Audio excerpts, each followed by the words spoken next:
मुअज़्ज़िज़ Islamic dream stories के नाज़रीन अस्सलाम वालेकुम। उम्मीद करते हैं आप खैरियत से होंगे। प्यारे नाज़रीन, आपने ये बात तो ज़रूर सुनी होगी कि 11वीं शरीफ हुज़ूर गौस पाक दस्तगीर सरकार रहमतुल्लाह अलैह से मंसूब है। ये भी मशहूर है कि 11वीं शरीफ का लंगर देने से अल्लाह के हुक्म से बहुत सी परेशानियां और मुश्किलात हल हो जाते हैं। लेकिन सवाल ये बनता है कि आखिर ये 11वीं शरीफ का सिलसिला शुरू कहाँ से हुआ और हुजूर गौस पाक सरकार ने सबसे पहले किसको उसके बारे में नसीहत फरमाई थी। बिस्मिल्लाहिर्रहमानिर्रहीम। कुरान मजीद में अल्लाह ताला इरशाद फरमाते हैं, जिसका मफहूम है सुन लो, बेशक अल्लाह के वलियों पर न कोई खौफ होता है और न वो गमगीन होते हैं। प्यारे नाजरीन, ये आयत अल्लाह के उन नेक बंदों के बारे में है जिन्हें दुनिया औलियाए अल्लाह कहती है। ये किस्सा उस ज़माने का है जब बगदाद में हुजूर गौस सकलैन महबूब सुबहानी सैयद अब्दुल कादिर जिलानी रहमतुल्लाह अलैह लोगों की रहनुमाई फरमाया करते थे। एक दिन गरीब शख्स हुजूर गौस पाक सरकार की बारगाह में हाजिर हुआ। कपड़े फटे हुए, चेहरे पर फाकों के निशान। उसने अर्ज़ किया, हुजूर मैं बहुत गरीब हूँ, मेरा कोई सहारा नहीं, दुआ फरमा दें कि मेरी गुर्बत ख़त्म हो जाए। गौस पाक सरकार ने नरमी से इरशाद फरमाया, बेटा हर इस्लामी महीने की 11वीं तारीख को 11वीं शरीफ का ख़त्म दिलाया करो, तुम्हारी गुर्बत ख़त्म हो जाएगी। उसने हुजूर की बात को दिल में बसा लिया। वो शख्स अपने गांव वापस चला गया और थोड़ा थोड़ा करके 11वीं शरीफ का ख़त्म दिलाने लगा। उस गांव के तमाम लोग गैर मुस्लिम थे। उन लोगों ने उसे पकड़ लिया और कहा कि एक दफ़ा तुम्हें माफ़ कर दिया है, अब अगर तुमने दोबारा ये काम किया तो तुम्हारा बहुत बुरा हाल करेंगे। वो गरीब आदमी दोबारा हुजूर गौस सकलैन की बारगाह में हाजिर हुआ और अर्ज़ की, हुजूर मुझे तमाम अहले मोहल्ला रोकते हैं, मैं क्या करूं? हुजूर ने इरशाद फरमाया, वो तुम्हें एक दफ़ा ख़त्म दिलाने से रोकते हैं, अब से तुम 2 दफ़ा ख़त्म दिलाना शुरू कर दो। ये सुनकर वो गरीब आदमी वापस अपने गांव की तरफ रवाना हो गया। रास्ते में थक कर वो एक जगह बैठ गया जहां एक बात ज़हन नशीन रखनी है कि वो आदमी गरीब तो था लेकिन अकीदत का बहुत मजबूत था। उसी वक्त वहां एक मुसाफिर आया और उसे परेशान देखकर पूछने लगा, क्यों परेशान हो? गरीब आदमी ने उसे सारा किस्सा सुना दिया। मुसाफिर चूंकि खुद भी गैर मुस्लिम था, इसलिए उसने मशवरा दिया कि इस काम को छोड़ दो और गांव वालों का मजहब अख्तियार कर लो, वो तुम्हारी मदद भी करेंगे और झगड़ा भी ख़त्म हो जाएगा। वो गरीब आदमी ये बात सुनकर गुस्से में आ गया और बोला, मेरा मालिक मुझे जिस दुख में भी रखे मैं उस पर अपने हज़ारों सुख कुर्बान करता हूँ। मुझे ये दुख उन सुखों से बेहतर है जो मेरी सरकार को मुझसे नाराज़ कर देते हैं। ये कहकर वो वापस चला गया और दोबारा ख़त्म दिलाना शुरू कर दिया। ये बात गांव वालों को नागवार गुजरी।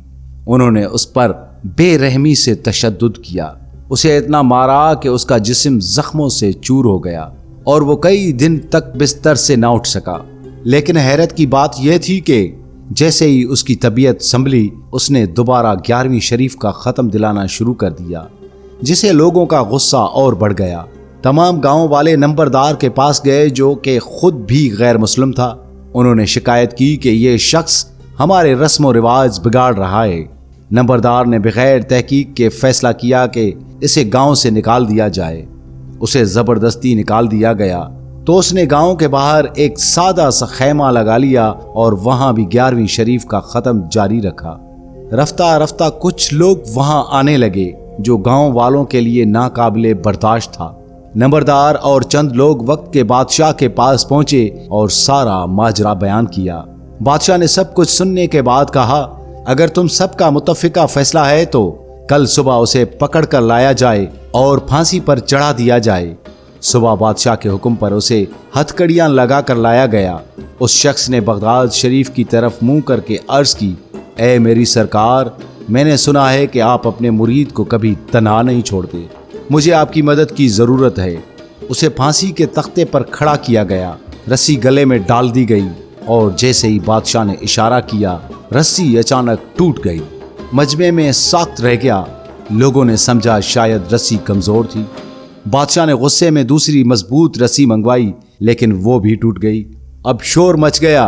तीसरी बार सबसे मजबूत रस्सी लाई गई और पूरी ताकत से खींची गई, मगर वो भी टूट गई।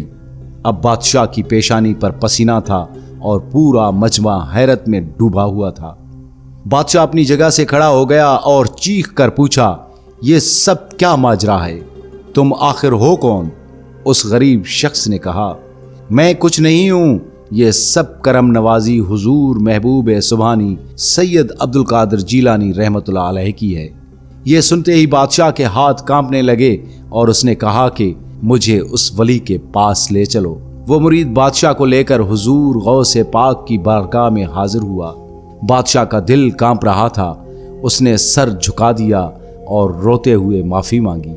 हुजूर ने न गुस्सा किया न डांटा। बादशाह ने वहीं तौबा की और सच्चे दिल से अल्लाह के सामने झुक गया। उसके बाद हुजूर गौसे पाक सरकार ने निहायत अदब व वकार के साथ इरशाद फरमाया, सुन लो, मैं हुजूर नबी करीम सल्लल्लाहु अलैहि वसल्लम की आले पाक में 11वीं पुश्त से हूँ, और जो शख्स 11वीं शरीफ का ख़त्म दिलाएगा अल्लाह उसकी दुनियावी मुश्किलात भी हल फरमाएगा, और क़यामत के दिन में आकाए दो जहां सल्लल्लाहु अलैहि वसल्लम की बारगाह में उसकी शिफात की सिफारिश भी करूँगा। ये सुनकर ना सिर्फ बादशाह बल्कि तमाम दरबारी आब दीदा हो गए और कलमा पढ़कर दायरा इस्लाम में दाखिल हो गए। यहीं से 11वीं शरीफ का सिलसिला एक बाकायदा पहचान बन गया। लोगों ने समझ लिया कि ये कोई रस्म नहीं बल्कि अल्लाह पर यकीन, औलियाए अल्लाह से मोहब्बत और नबी करीम सल्लल्लाहु अलैहि वसल्लम से निस्बत का नाम है। प्यारे नाजरीन, अगर आज का ये किस्सा आपके दिल को छू गया हो तो इसे अल्लाह की तरफ से एक याद दहानी समझिए। ऐसे ही मजीद ईमान अफरोज किस्सों के लिए हमारे इस्लामिक ड्रीम स्टोरीज चैनल को सब्सक्राइब ज़रूर करें। अल्लाह ताला हमें नेक लोगों की मोहब्बत नसीब फरमाए। उम्मीद करते हैं आज की वीडियो आपको ज़रूर पसंद आई होगी। मिलते हैं एक और वीडियो के साथ, तब तक के लिए अपने आरजे सैयद अब्दुल वहाब शाह जिलानी को दीजिएगा इजाज़त। अल्लाह हाफिज़।